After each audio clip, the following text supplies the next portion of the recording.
Gracias, pues muy buenas tardes. Les agradecemos continuar con nosotros en los trabajos de este quinto Congreso Internacional de Derecho Constitucional, en la mesa que nos ocupa en este momento, que es la mesa 2, que se titula Federalismo y Derecho de Familia, Matrimonio entre personas del mismo sexo y otras preguntas. Para ello damos la bienvenida a José Luis Caballero de la Universidad Iberoamericana.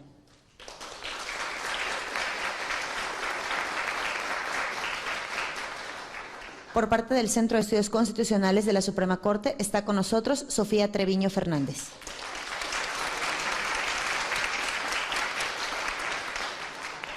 Damos la bienvenida al doctor Arturo Bárcena, director general de Estudios, Promoción y Desarrollo de los Derechos Humanos de la Suprema Corte. En carácter de moderadora está con nosotros la maestra Ana María Ibarra Holguín, directora general del Centro de Estudios Constitucionales de la Suprema Corte de Justicia de la Nación.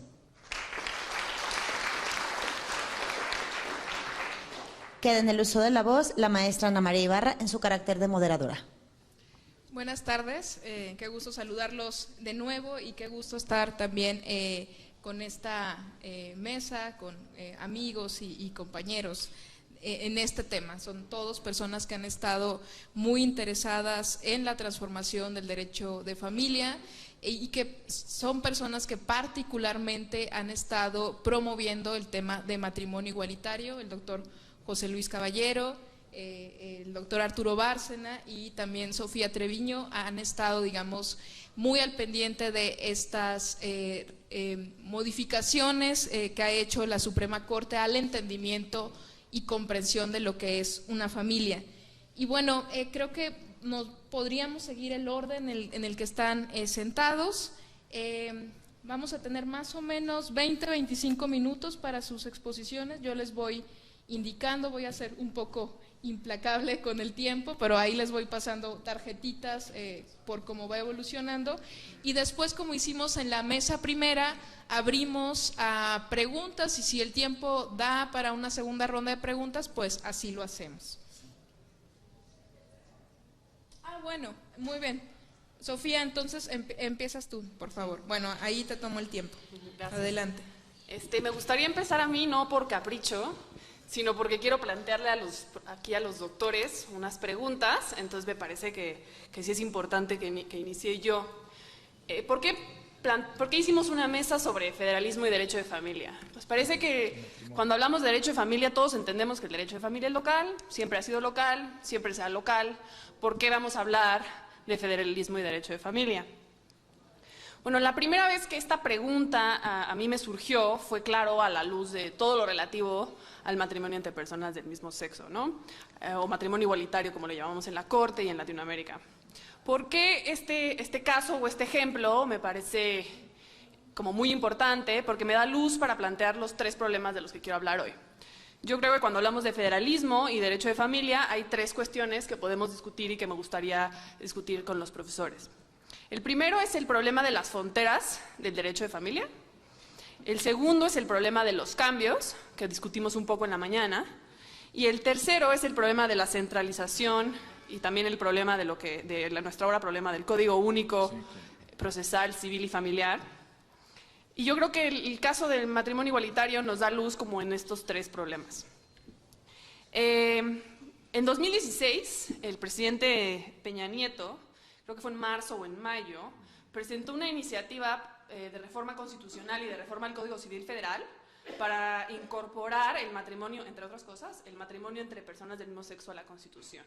Era una propuesta de reforma al primero y una propuesta de reforma al cuarto. Y yo pensé, pero qué necesidad. O sea, todo lo tenemos que subir a la Constitución, todo tiene que estar en la Constitución. Yo, trabajando en la Corte, desde 2010 la Corte ya dijo, en el caso de la Ciudad de México, que está permitido, que es válido el reconocimiento del matrimonio entre personas del mismo sexo, y en 2015 dijo, no solo es válido, es obligatorio. Todo código local que define el matrimonio como una unión entre un hombre y una mujer para la procreación es inconstitucional porque viola el principio de no discriminación. Esto fue en 2015. En 2016, el presidente consideró necesario hacer esta reforma. Y dije, bueno, eso trae esta necesidad de reformar y poner todo en la Constitución. Pero luego me puse a pensar y pues resulta que en el 2016 solo 11 de los estados del país tenían en sus códigos locales, ya sea por acción o por reforma legislativa, reconocido el matrimonio entre personas del mismo sexo. Entonces, pues, resulta que para poder acceder al matrimonio en estos estados que no tenían reconocido el matrimonio entre personas del mismo sexo, había que presentar un amparo. Parece que, bueno, el amparo no es tan grave, pero sí lo es, ¿no? No solo es tiempo, dinero y energía, sino también tiene un costo social y moral de por qué tenemos que someter a estas personas a un procedimiento judicial que todos aquí sabemos que no es la cosa más placentera, si la Constitución y la Corte ya me dijo que no reconocer el matrimonio igualitario es violatorio de mi derecho a la no discriminación. Entonces, pues sí, pensé que, bueno, no era mala idea tal vez la reforma constitucional, la idea de que esto provocaría que los estados entonces sí se vieran obligados a reformar sus códigos. ¿Y qué fue lo que pasó? Pues la reforma fracasó. Entonces, en noviembre de 2016, no sé si se acuerden, en comisiones votaron, en la Cámara de Diputados, votaron la propuesta de reforma y fracasó. Esto fue después de un periodo electoral complicado para el partido del presidente y después de una importante movilización social de lo que se llama el Frente Nacional por la Familia y otros agentes religiosos que estaban en contra de esta propuesta de modificación.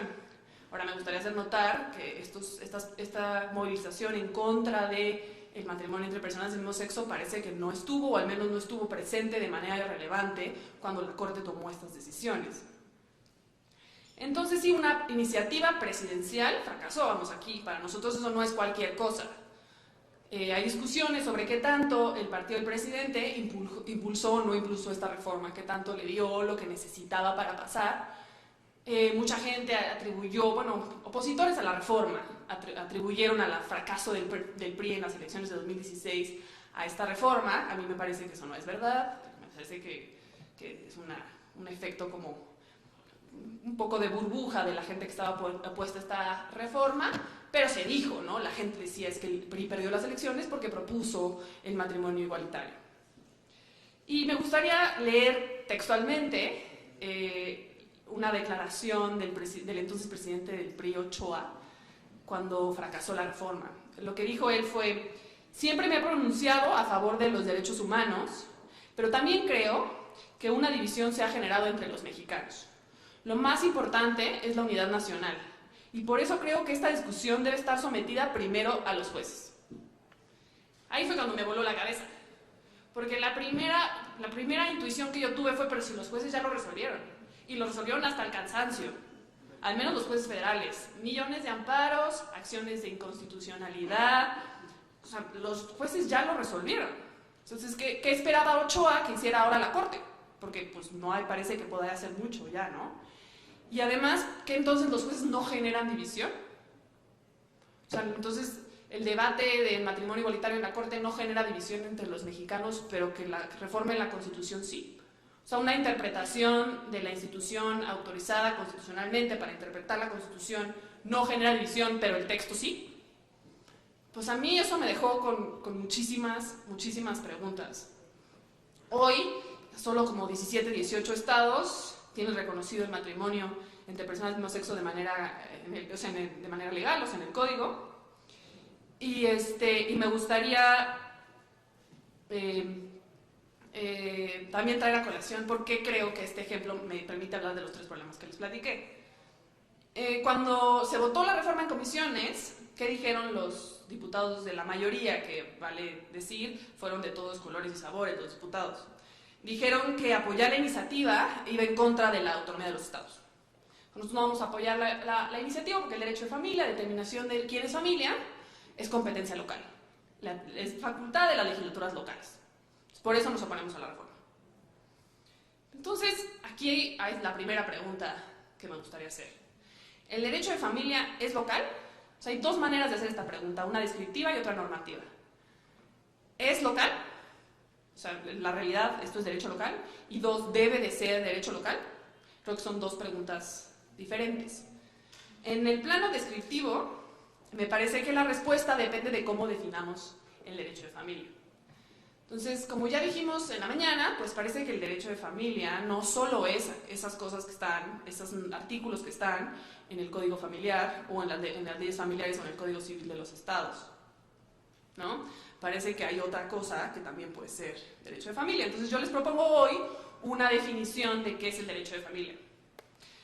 Y no es una definición mía, es una definición de una profesora estadounidense que se llama Hasday, que tiene un libro sobre derecho de familia, y lo que ella dice, pero me parece que también es aplicable para nosotros, es que el derecho de familia es el que regula la creación y disolución de las relaciones legales familiares y determina los derechos y responsabilidades derivadas de esas relaciones. O sea, el derecho de familia es aquel que nos dice qué cuenta como familia legalmente, ¿no? ¿Qué significa ser padre? ¿Qué significa ser hijo? ¿Qué significa ser hermana, esposa, pariente?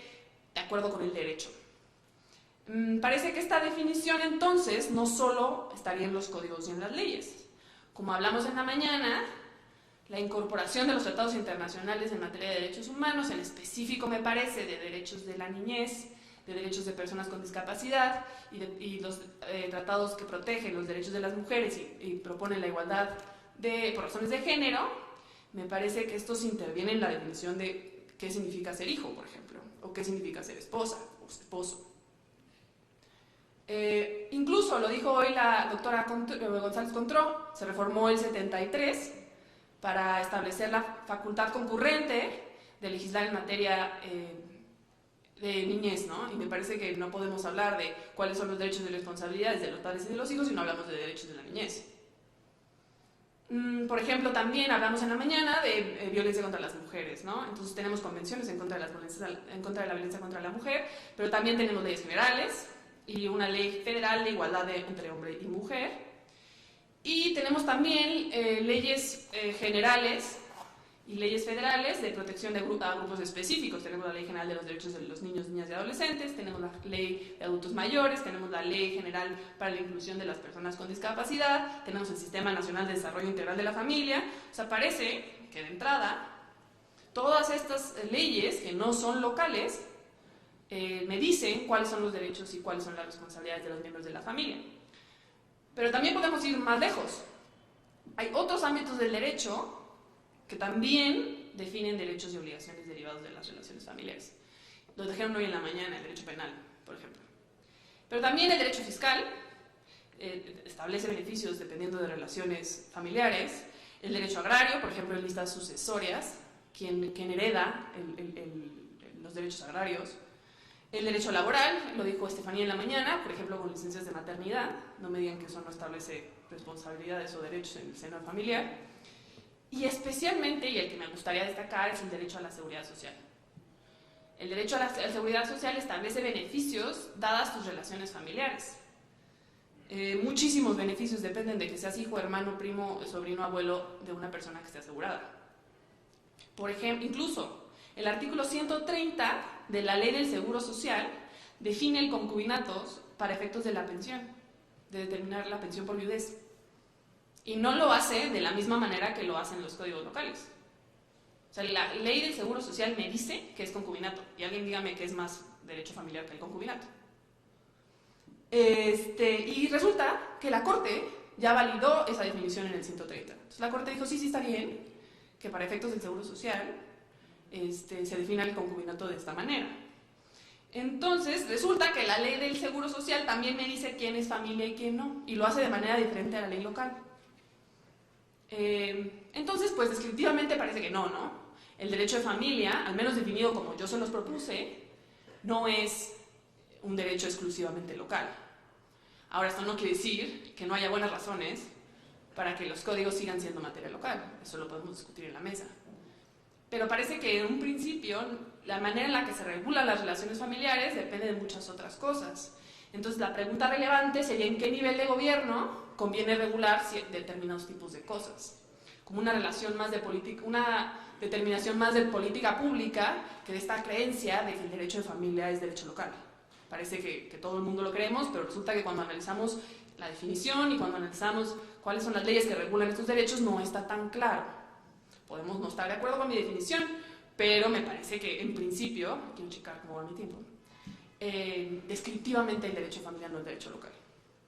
Ahora, quiero pasar como al segundo de los problemas que les propongo aquí en la mesa. El problema de los cambios. ¿Cómo cambia el derecho de familia? Y si cambia a partir de lo que dice la Corte o no cambia a partir de lo que dice la Corte. En la mañana, Tatiana insistía en que, bueno, entonces, ¿cómo hacemos para que las legislaturas locales sí hagan lo que la Corte dice? ¿Y qué hacemos para que los jueces sí constitucionalicen el derecho? Bueno, parece que aquí el ejemplo del matrimonio igualitario dice mucho, ¿no? En este caso, la Corte dijo algo y nada pasó. Y nada pasó porque nadie se quejó, como dijimos con el Frente Nacional para la Familia, pero tampoco nada cambió.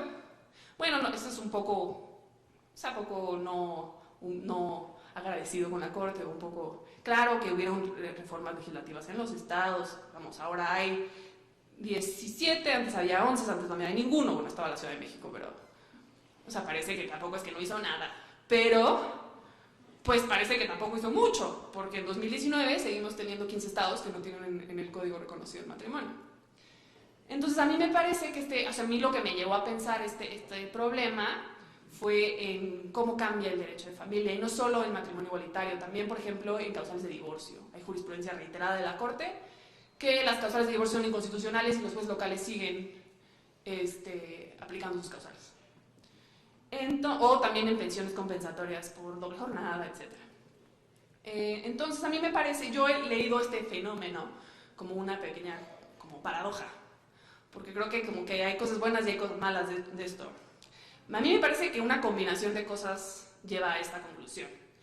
Primero, el federalismo, ¿no? Tenemos estados, cada estado tiene su código. Y dos, los efectos del amparo. Cómo funciona el amparo y cómo funciona el sistema de precedente, no solo el amparo, también las acciones. Y tres, cómo comunica la Corte, cómo funciona la Corte. Yo creo que estas tres cosas, además de otros muchos factores que como abogada no me corresponde analizar, han como no permitido que todos los estados reconozcan el matrimonio o las causales de divorcio, etc. ¿Y a qué me refiero con esto? Debo decir que esto es particular de nosotros. Ningún otro sistema, incluso un federal, podría, o sea, yo explicarle a un extranjero que la Corte ya dijo que todos los códigos locales que definen el matrimonio como la unión entre un hombre y una mujer y para la perpetuación de la especie es inconstitucional, y que sigas teniendo estados que siguen aplicando este código, a alguien le vuela la cabeza. Porque no, o sea, ¿cómo? No, entonces tienes que explicar cómo funciona el amparo. No, es que fíjese que el amparo solo aplica para las partes. Y fíjese que lo que digan en amparo no obliga a las autoridades administrativas ni al legislador. Y fíjese que si aún en acción tiramos el código de Jalisco, pues eso no significa que Zacatecas no pueda seguir teniendo su código. Entonces, explicar eso a alguien que no es mexicano es algo que, o sea, muy complicado. ¿Por qué? Porque el amparo mexicano es muy complicado. Entonces tenemos la mezcla del federalismo, del amparo y de la manera en la que funciona la Corte, que para mí crea una especie de minimalismo disfuncional. O sea, no es que la Corte no quiera hacer cosas, sino que hay muchos factores institucionales que pueden ser como escogidos, o sea, podemos escoger que así funcione el amparo, pero también hay otros factores que no funcionan también en la Corte. O sea, por la manera en la que llegan las sentencias, lo que estaban discutiendo hoy en la mañana, cómo llegan las sentencias, qué sentencias llegan, las maneras en las que consultamos las sentencias, cómo se enteran los jueces de las sentencias. Eso también, la Corte resuelve muchísimos casos, ver cuáles son los casos importantes a veces es complicado, o sea, las discusiones son públicas, pero no todas, las sentencias salen después de que se votaron, o sea, es complicado. Entonces yo creo que estas tres cosas hablan como de un minimalismo disfuncional que en familia es especialmente relevante. ¿Y por qué digo que es una paradoja? Porque por un lado, pues no, resulta que no cambian las cosas cuando nos gustaría que cambiaran. ¿Y por qué nos gustaría que cambiaran? Porque tenemos tratados internacionales y tenemos obligaciones con base en los derechos humanos que así nos lo indican. Pero resulta que en temas sociales delicados, como sería el matrimonio, como sería el aborto, como sería incluso divorcio en algunos casos, en algunos estados, pues parece que los jueces se animan. Bueno, es mi intuición, mi opinión, aquí los doctores me podrán decir lo contrario, pero me parece que los jueces se animan a hacer cosas porque saben que tampoco está tan grave, ¿no? No es lo mismo que yo diga en la Ciudad de México que si se permite el matrimonio igualitario que lo diga en Jalisco en 2010. Tal vez en 2015 ya todos los jueces estamos más de acuerdo con esto, pero tal vez en 2010 no era así. Entonces, pues parece que en algún sentido puede ser bueno porque para cosas filosas le puede dar como más ánimos a los jueces para echarse para adelante, ¿no? Claro, esto parte de una ideología que queremos de derechos humanos, una ideología que implica el reconocimiento de los derechos de las personas y de su dignidad, pero eso es como una manera en la que yo lo veo. Tal vez escoger que el amparo funcione así, como una especie de incrementalismo, de vamos de poquito en poquito, pues igual es bueno, ¿no? O sea, la Corte norteamericana no se aventó a reconocer el matrimonio en todo Estados Unidos hasta 2016, cuando los primeros casos, por ejemplo el caso en Hawái, creo que fue en 2008 o mucho antes, 2001, creo que los primeros jueces locales de Hawái reconocieron el matrimonio entre personas del mismo sexo. Entonces, esto se los dejo para que lo piensen, a los de la mesa y a ustedes, que nos conviene más, pero creo que hay algo ahí interesante. Y bueno, entonces al final esto que tenemos, pues 17 estados solo 17 estados que tienen matrimonio igualitario, y resulta que Zacatecas hace poquito acaba de fracasar la reforma, en Yucatán también fracasó la reforma, y hay una movilización importante no solo del Frente Nacional por la Familia, que a mí me parece que es una institución en la que las cabezas están muchas veces gente que pertenece a instituciones religiosas, pero también, por ejemplo, del gobernador en Zacatecas, que se opuso a la reforma a todo color y sabor. Entonces, este es el problema de lo que yo llamo el cambio, ¿no? Cómo funciona el amparo, cómo funciona el federalismo y cómo funciona la Corte, para que cambien las cosas cuando la Corte dice esto está mal. Finalmente, el último punto que me gustaría tratar es el tema de la centralización y del Código Único. Entonces, ¿cuál es la respuesta? Pues para que se respeten los derechos humanos, hacemos un chorro de leyes generales y lo subimos a la Constitución y centralizamos todo y hacemos un código único para que todo funcione bien. Esa es la respuesta. Pues resulta que muchas otras personas, otros ex colegas de la Corte, el ministro Cosío, han hablado de cuáles son los problemas del federalismo mexicano o de los federalismos mexicanos, ¿no? Que parece que dependiendo del tema hay muchas otras cosas que pueden hacer, o sea, hay de todo en el federalismo, en las bases y las leyes generales, y todas las leyes generales son diferentes, entonces en realidad no hay una manera clara de distribuir competencias. Entonces resulta que la centralización no genera menos problemas, sino más, porque entonces ya no sabemos quién es la autoridad responsable para qué. Entonces está padrísimo que tengamos todos estos derechos reconocidos en la Constitución y en las leyes y en las convenciones, pero si no sabemos quién es la autoridad que es responsable y que debe de implementar estas políticas públicas, pues no sirve para nada. Porque entonces nos quedamos igual, aunque tengamos una Corte súper activa o aunque tengamos estas leyes tan importantes, ¿no? Y bueno, y al final, si el aparato no funciona, pues entonces los derechos no funcionan. ¿Y cuál es la cereza del pastel? La cereza del pastel para el debate sobre el federalismo y derecho de familia es el Código Único.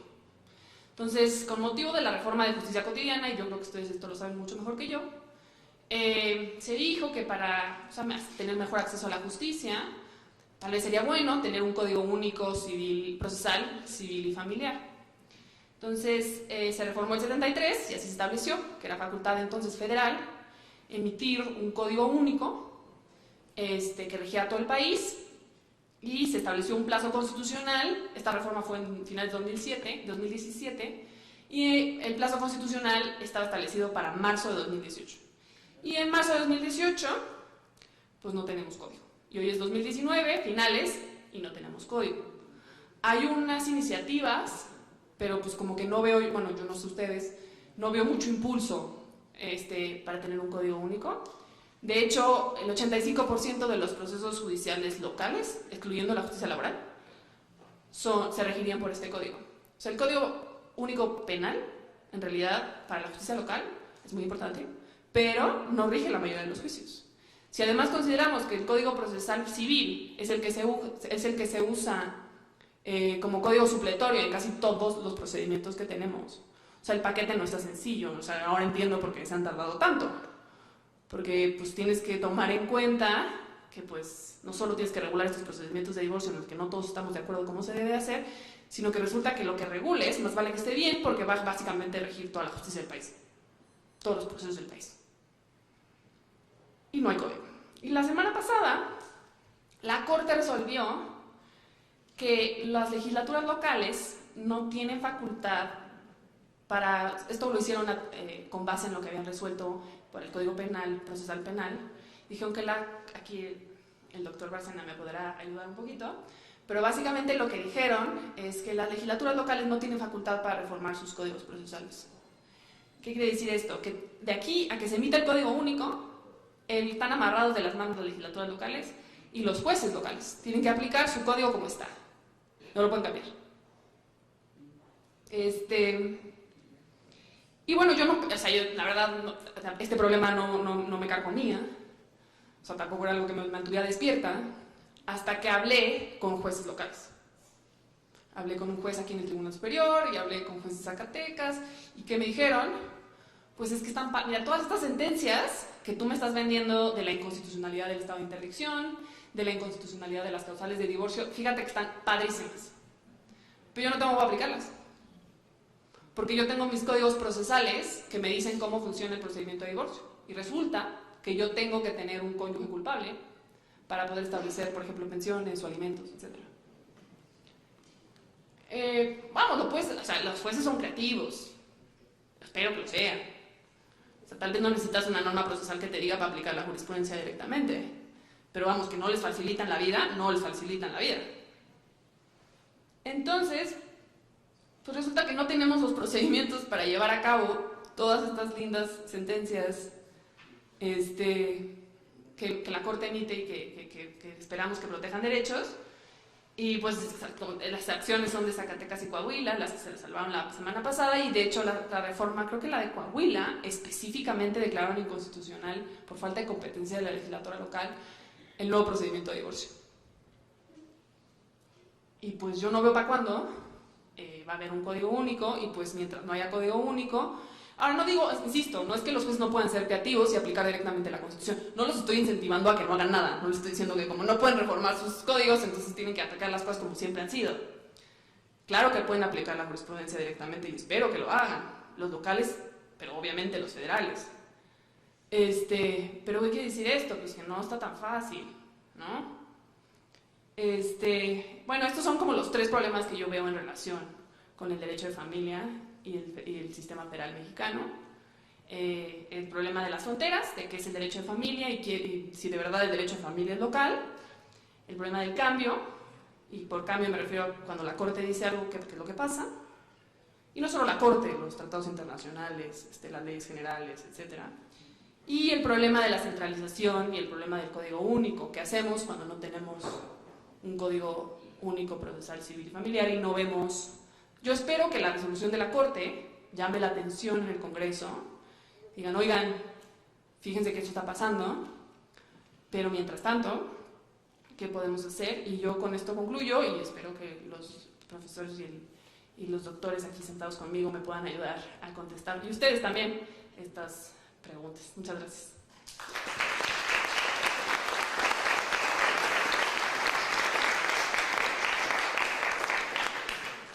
Gracias, Sofía. Exactamente 25 minutos.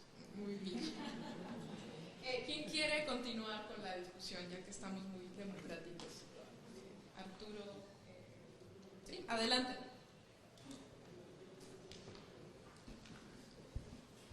Buenas tardes a todas y a todos. Primero que nada, pues agradecer la invitación al Centro de Estudios Constitucionales de la Corte para hablar de este tema que me parece importante. El nombre del Congreso es la constitucionalización del derecho de familia, yo planeo hacer tres cosas en mi intervención. Primero, quiero esbozar una explicación, simplemente trazar algunos elementos de una explicación de lo que es el fenómeno de la constitucionalización del derecho de familia. Posteriormente quiero hacer una evaluación de este fenómeno y adelanto que es una evaluación positiva, y en esa evaluación positiva pues dedicaré también algo al tema del matrimonio igualitario, porque me parece un caso muy ejemplificativo de por qué es positivo esto que ha venido haciendo la Corte a través de la constitucionalización del derecho de familia. Y finalmente concluiré con algunas reflexiones de retos que se plantean en este tema, a partir de lo cual tal vez pueda también decir algo de lo que planteaba Sofía. Y creo que además es importante porque se conecta con temas que estamos discutiendo ahora, como la reforma al Poder Judicial. Bueno, primero que nada, creo que en la constitucionalización del derecho de familia hay como dos elementos claramente en tensión, y quizás estos elementos también sean una expresión de la conocida relación de tensión también entre el legislador democrático y los tribunales constitucionales.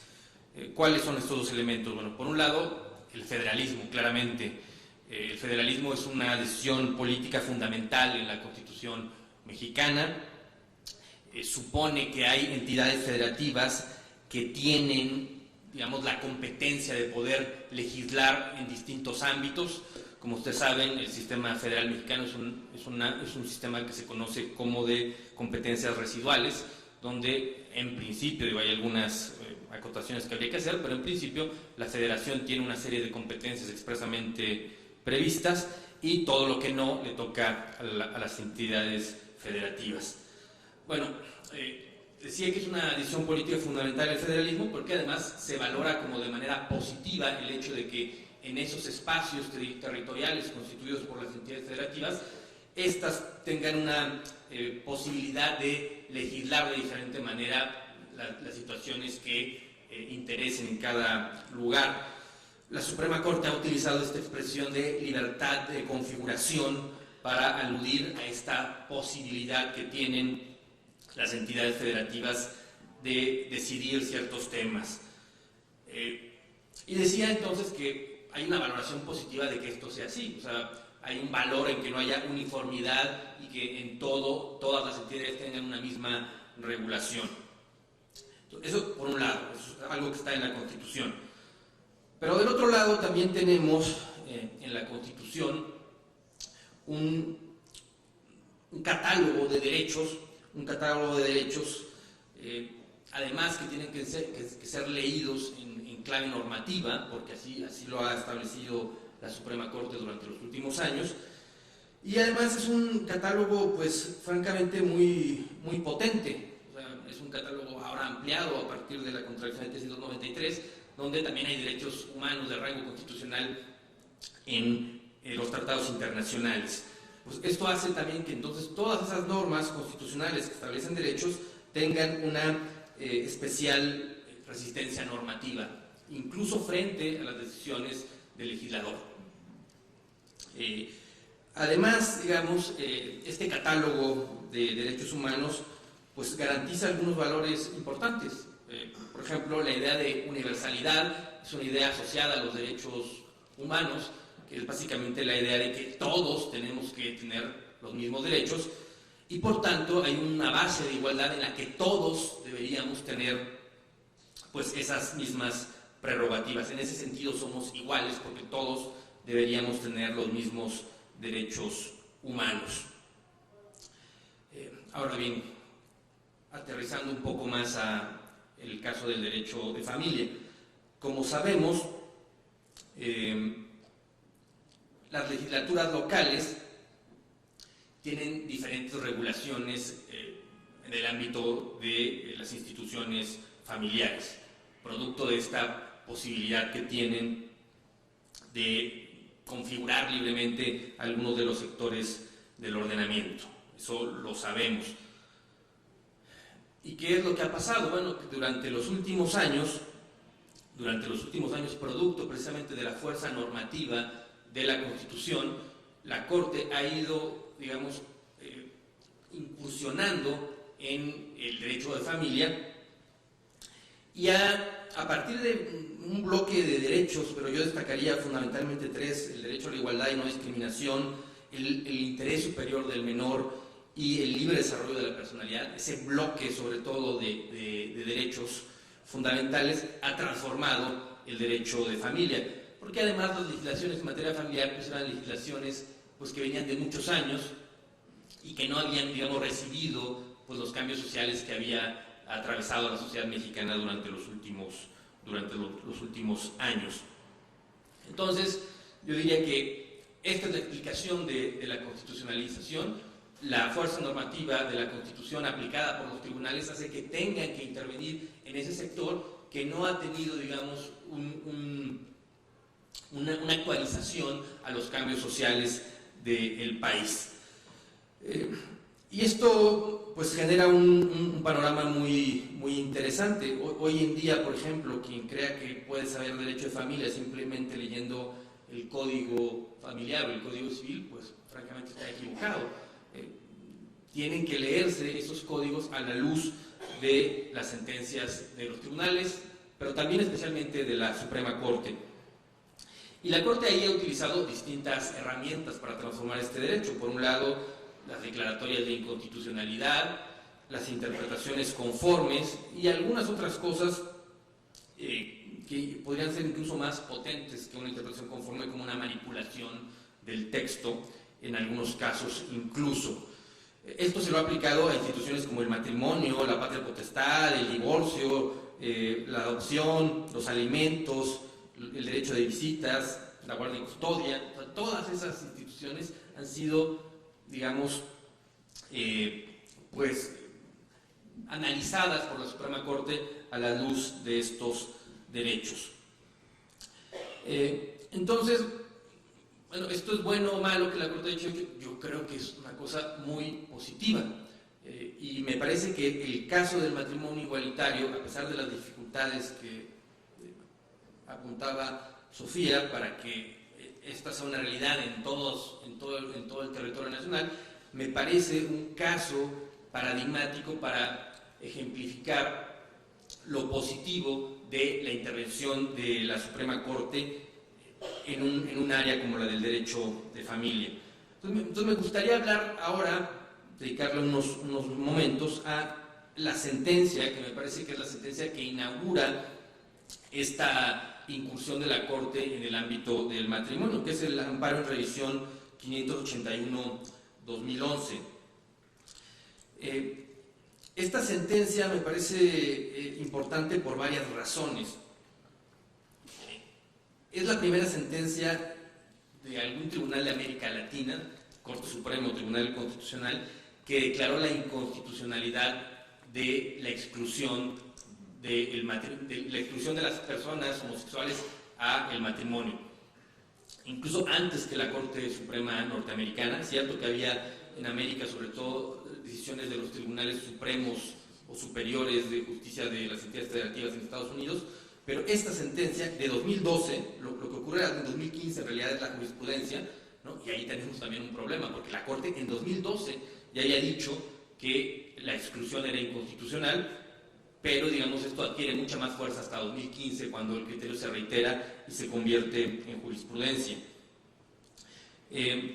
Incluso a nivel mundial, solo hay una sentencia previa, que es la sentencia de la Corte Constitucional Sudafricana. El caso es el Ministerio del Interior contra Furi, que es un caso en el que la Corte Sudafricana también ya había dicho que excluir a las parejas homosexuales de la institución matrimonial era discriminatorio. Pero a diferencia de la Suprema Corte Sudafricana, que en este caso utilizó lo que se conoce como un remedio bilateral, es decir, la Corte declaró inconstitucional la porción normativa de la Corte Sudafricana, pero suspendió la declaratoria de invalidez y le dio vista, digamos, al Congreso sudafricano para que modificara la ley que regulaba el matrimonio. Digamos que la Corte Sudafricana no ordenó a la autoridad responsable que casara a las personas, sino que utilizó este tipo de remedios que se utilizan en el ámbito de la discriminación. Así que incluso, digamos, si nos comparamos con esta primera sentencia, pues la intervención de la Corte es directa para ordenar que las personas puedan contraer matrimonio, las personas que fueron a ese primer amparo. Y aquí voy a decir algunas cosas que son un poco más técnicas, pero que creo que también están conectadas con el papel de los tribunales constitucionales, que es que, a ver, en el caso de la discriminación, muchas veces el típico remedio de la inconstitucionalidad es o la expulsión del ordenamiento de la norma o la desaplicación. Bueno, en el caso de la discriminación, cuando alguien se queja de que está siendo excluido de una institución, esos remedios, la desaplicación o la invalidez de la norma con efectos generales, en realidad no reparan la discriminación. Entonces, lo que se hace es, digamos, una manipulación del texto para incluir a las parejas homosexuales en la categoría de la cual se estaba excluyendo. Y digo una manipulación porque si uno atiende la literalidad de lo que decía, por ejemplo, el Código de Oaxaca, que decía que el matrimonio era la unión entre un hombre y una mujer, bueno, parece difícil que eso pueda tener otra interpretación, ¿no?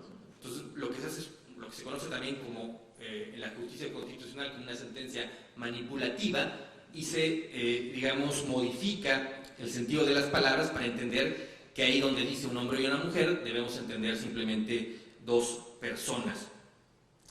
Pero la Corte toma la decisión de hacer esta reparación unilateral, donde el efecto inmediato es que las personas puedan contraer matrimonio, y me parece una cosa muy importante que haya hecho eso, porque creo que este caso muestra lo importante de la función de los tribunales constitucionales en las democracias, sobre todo en democracias como la mexicana, que es decidir incluso en contra de lo que la mayoría piense. La decisión de la Suprema Corte de permitir que las parejas homosexuales contrajeran matrimonio es una decisión, quizás ahora menos, pero en 2012 era una decisión realmente impopular. O sea, la mayoría de las personas está en contra de esto. En términos de opinión pública es algo que no fue bien visto, y obviamente aquí es donde se muestra claramente el famoso carácter contramayoritario de la justicia constitucional, pero en un caso como, que puede ser discutible en ciertos contextos, pero un caso como el mexicano, donde hay discriminación hacia grupos sociales, especialmente en el caso de las personas homosexuales, que no está siendo atendida por las instancias legislativas, que son quien en principio podrían también, digamos, impulsar estos cambios. Me parece importantísimo que los tribunales intervengan. En un momento en el que la legitimidad del Poder Judicial, especialmente el Poder Judicial Federal, está siendo cuestionada, me parece muy importante reivindicar actuaciones como esta, porque lo que hizo la Corte fue proteger un grupo de personas, los derechos fundamentales de un grupo de personas que francamente no le importaban a nadie más en el contexto institucional en esos momentos. Si no hubiera sido por la intervención de la Corte, muchas personas no hubieran podido casarse, y uno pensaría que, bueno, ¿qué tiene que no se puedan casar? O sea, bueno, hay otros esquemas. Bueno, créanme que no es lo mismo. El matrimonio, dijo la Corte en esta sentencia del amparo en revisión 581-2012, es un derecho a otros derechos. Entonces, hay otros derechos en regulaciones administrativas, fiscales, de otro tipo, que están condicionadas a que las personas estén casadas, y solo si están casados pueden acceder a esos derechos. Entonces, las personas homosexuales que tenían una vida en pareja no podían acceder a esos derechos. Cosas como beneficios migratorios, poder tomar decisiones subrogadas en materia de la salud de la pareja, no se podía hacer, beneficios fiscales, de muchos tipos, beneficios materiales que están en las leyes, no se podía acceder si no se tuviera la puerta de entrada a través del matrimonio. Entonces, a mí me parece muy importante reivindicar esto, repito, porque se trata de un grupo, las parejas homosexuales o las personas homosexuales, que durante mucho tiempo habían sido discriminadas en este país y que sus derechos habían sido violados históricamente, y que se necesitaba la intervención de una institución como un tribunal que no está preocupado tanto por lo que piensan las mayorías, sino por asegurar ciertos bienes fundamentales para todos, y eso es lo que ha permitido un cambio social importante. Entonces, por eso digo que la intervención de la Suprema Corte y este fenómeno más amplio de la constitucionalización del derecho de familia, que para mí es simplemente hacer efectivo la fuerza normativa de los derechos fundamentales en el ámbito del derecho de familia, pues es algo connatural a su función de protección de derechos humanos, y es algo positivo que tenemos que reconocer en el trabajo de la Corte. Ahora, hacia el futuro, ¿qué problemas hay? Porque digo, a mí me parece muy importante que haya muchas personas que hayan podido contraer matrimonio producto de resoluciones judiciales, que incluso en aquellos casos donde no ha habido las reformas correspondientes tengan el acceso al amparo, pero claramente es una situación subóptima. O sea, no es lo más adecuado. Deberían poder tener ese derecho sin ir al amparo. Entonces, ¿qué se podría hacer? Bueno, una opción está en el ámbito de reformar las competencias legislativas. Pero bueno, como ya señalaba Sofía también, bueno, ya ha habido muchos intentos en los últimos años por centralizar cosas y los intentos no parecen muy exitosos porque hay problemas técnicos en cómo se realiza la distribución de competencias, no están muy claras. A mí me parece que no va por ahí, francamente.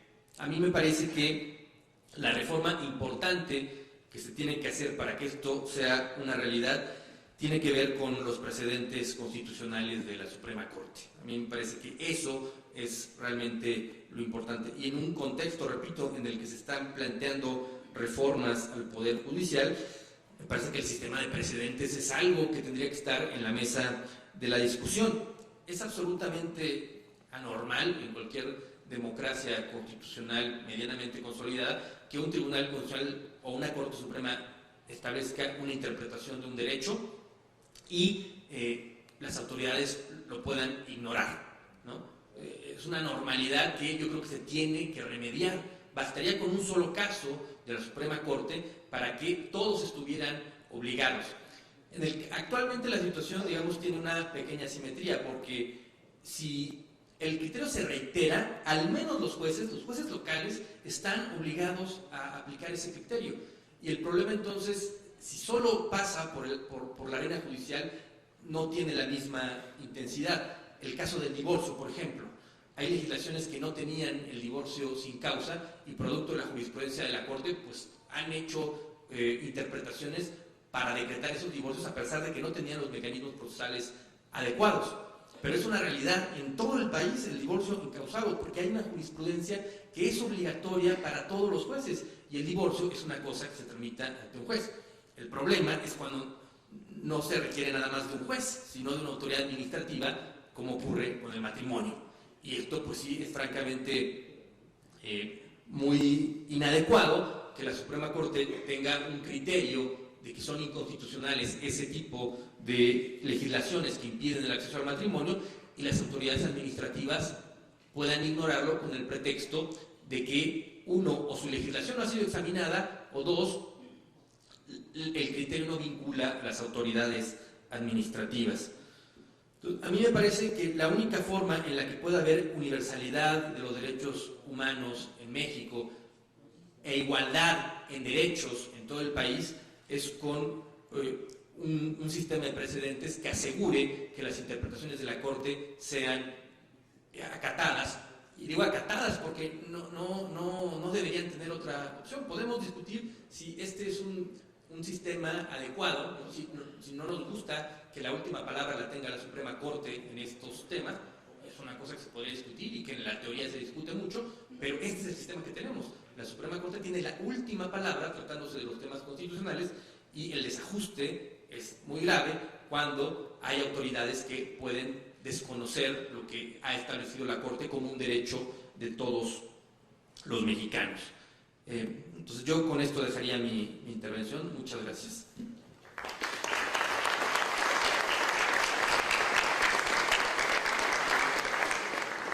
Gracias, Arturo. Le damos ahora la palabra al doctor José Luis Caballero. Muchas gracias. Muy buenas tardes tengan todas y todos. Es un placer, un gusto de verdad enorme encontrarme aquí en este congreso. Agradezco al Centro de Estudios Constitucionales, a María, su directora, la invitación. Pues me siento también muy feliz y honrado de estar con Sofía y con Arturo en esta charla. Yo también tengo 3 puntos y algunos de esos tocarán temas entre lo que Sofía preguntaba o ponía en la mesa y Arturo. El tema es interesantísimo. Yo siempre digo que el matrimonio igualitario es uno de los grandes ejemplos en el derecho mexicano en general para poder advertir un montón de cosas. Pues, el tema del matrimonio igualitario es como poner al derecho mexicano en un gran diván de psicoanálisis, que salgan cosas, ¿no? Salen retrocesos, salen amarres, salen resistencias, salen deseos, salen lo que quisiéramos sobre el derecho, ¿no? Salen cosas realizadas. Entonces, Es un tema brutal en esa provocación. Y entonces tengo tres digamos, temas, pues hablar sí de la constitucionalización del derecho de familia, hablar un poco de cómo está cruzado el federalismo en el tema del matrimonio igualitario, cómo se cruzó, o cómo se ha cruzado en los grandes momentos en que tanto la norma se ha ido modificando, como la Corte en esa función contramayoritaria ha ido resolviendo cosas, y luego poner algunos temas que a mí me resultan como de reflexión de cara al futuro también, ¿no? El tema del derecho de familia, pues sí, es un tema en sede local, ¿no? De las entidades federativas, que está bien, yo creo que está ahí, yo pienso que sí, pero que tiene un centro de unidad, no tanto en lo federal, sino en el marco constitucional convencional. Eso me parece muy importante, y en eso yo creo que la Corte mexicana ha hecho un gran trabajo, o sea, y este centro, pues tratar el tema de manera tan importante, lo reivindica y lo posiciona. Es decir, hay varias aristas ahí en la constitucionalización del derecho de familia. Yo rescato tres, ¿no? Pues la reconstrucción del modelo legislativo del código, del modelo legicentrista mexicano, no del modelo interpretativo, sino la aplicación formal al literam, digamos, de las normas, que esa idea del Estado de Derecho estaba alejada del modelo interpretativo de la Constitución, que me parece que la reforma de 1994 a la Suprema Corte trajo consigo, y que la Corte empezó, sobre todo este siglo, a dejar de decir voy a resolver solamente conflictos de derechos, sino me voy a meter en el tema de los derechos humanos y voy a interpretar. Entonces es un tema de otra forma de hacer derecho, ¿no? Y en el derecho de familia, pues se aclara muy bien, ¿no? Decía, me acuerdo, la ministra Olga Sánchez Cordero, yo me aprendí las causales de divorcio y ahora pues las declaramos todas inconstitucionales, ¿no? O sea, la aplicación clásica, formalista, legicentrista, del método de sustitución normativa, que cuando la Corte se empodera y toma conciencia de su papel en Tribunal Constitucional, pues finalmente a esa interpretación es a la que llega, y un enclave para interpretar derechos, pues es el enclave de la familia. Por eso, bueno, pues la mirada en la primera sala con sentencias importantísimas. Un segundo tema con este modelo de constitucionalización, pues tiene que ver con todo el lastre que traía consigo o ha traído consigo en el derecho de familia mexicano, afincado hasta la médula en el patriarcado. Y el patriarcado ha sido uno de los grandes lastres de los modelos societarios, porque excluye a las diferentes, porque excluye a las mujeres, y porque excluye una serie de dinámicas de roles fincados en estereotipos, donde hay un modelo dominante que precisamente provoca la, digamos, infrarrepresentación, diría yo, por decirlo menos, de los demás, y que gracias al movimiento de derechos humanos, al movimiento feminista, a quien hemos estado empujando desde el movimiento LGBTI, pues parece que estas reivindicaciones han encontrado un eco y una plataforma muy importante en la Suprema Corte para, digamos, de fondo, hablar en clave de derechos humanos y reconocer al patriarcado como el gran lastre que impide los derechos humanos y fomenta condiciones absolutas de desigualdad. Y el otro tema de la constitucionalización, pues es la clarificación de este tema de lo que hemos hecho a partir de la reforma de junio de 2011. Es decir, nosotros tenemos un marco constitucional convencional de derechos que conforma lo que la Corte ha denominado un parámetro de control de regularidad, y en donde está incorporada la jurisprudencia internacional y la jurisprudencia nacional.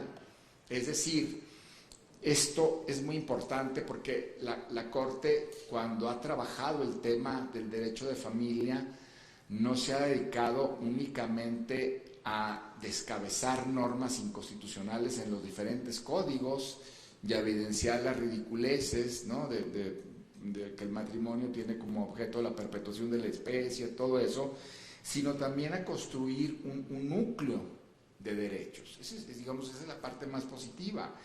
Y ese núcleo de derechos pues ha ido desarrollando, pues por ejemplo el artículo 4 constitucional, ¿no? Que antes pretendidamente decíamos, bueno, pues usted tiene derecho a tener una identidad sexogenérica única, pero no puede tener otro sentido identitario, pues tiene que tener sus relaciones sexuales en un modelo heterosexual, casarse y tener sus derechos reproductivos en el matrimonio. Bueno, todo eso fue diseccionando los diferentes derechos de lectura constitucional convencional y dar un soporte interpretativo importante.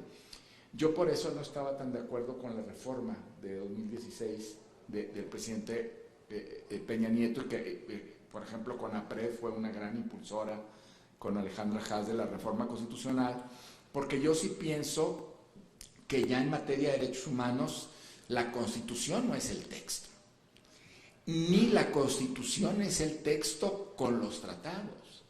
La Constitución es el texto con los tratados y la interpretación internacional y la interpretación de la jurisprudencia de la Suprema Corte.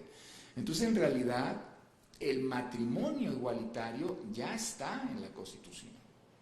No, que no lo creamos, que no lo queramos entender, que no, es decir, las reticencias ahí están, han sido tremendas, pero eso es una realidad. O sea, hablar de otra reforma constitucional para asegurarnos, y entendiendo lo que Arturo, Sofía decían, bueno, pues es una situación muy irregular la interposición de los amparos, sí es cierto, pero yo creo que tendremos que empezar a hablar de que el modelo constitucional mexicano se amplía también en sede jurisprudencial y en sede de contenido. Eso sería por el lado de la constitucionalización del derecho de familia y estas tres aristas que me parecen muy importantes, que son además de lo más aleccionadoras para el derecho constitucional mexicano, brutalmente aleccionadoras. Ahora, en el tema del federalismo propiamente, yo creo, ¿cómo está el modelo del matrimonio igualitario? Bueno, ha ido avanzando en algunas cosas, no me voy a entretener, traía otros puntos de lo que ha resuelto el matrimonio igualitario, pero creo que me centraré en el tema federal, porque ese fue es un tema que ha cruzado, digamos, desde luego, la lucha por el matrimonio igualitario.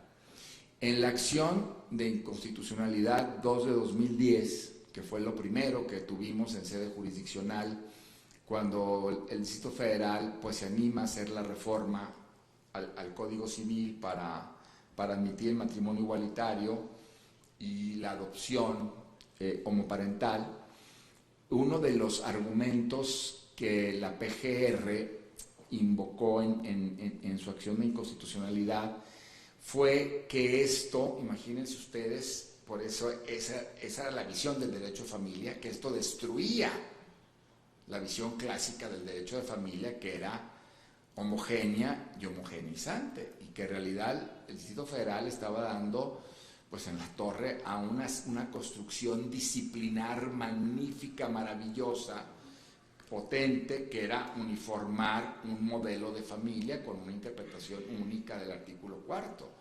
Claro, la PGR se atreve a decir eso en ese momento, pues porque nosotros no teníamos todavía todo lo que ya hemos logrado alcanzar gracias a la Corte y a los tribunales y a la doctrina y a la lucha de los movimientos sociales en el tema de familia. Y otro argumento fue invocar el artículo 121, que es este artículo también engranaje del modelo federal que nos trajimos de la Constitución norteamericana, que habla de que hay que dar entera fe y crédito a los actos que ocurren en las entidades federativas, y a la PGR le preocupaba mucho el compromiso que adquieren las entidades a través del artículo 121 de respetar los actos del Estado civil de las otras entidades federativas. Es decir, la fracción primera dice que no se obligan a seguir lo que hagan otras, pero en la fracción cuarta dice sí a respetar. Y que esto pues quebraba el ámbito federal. Pues quebraba el ámbito federal como una cuestión de centralismo, justamente, ¿no? Como un tema de auténtico federalismo, que fue lo que la Corte Suprema después dijo, porque la Corte encontró que la Constitución, lo dice muy claro en la acción de inconstitucionalidad, la Constitución no prevé la uniformidad. quizá fue la declaración más importante de esa acción de inconstitucionalidad en términos federales. La Constitución no prevé la uniformidad, un solo modelo de familia, y aunque las familias estén reguladas en las entidades federativas, la Constitución prevé que puede haber diversidad, y el pacto de reconocimiento del Estado civil, pues es un pacto de reconocimiento dentro del engranaje federal, ¿no? Ese es un pronunciamiento que fue muy claro a mí, y repito la frase: la Constitución no prevé la uniformidad.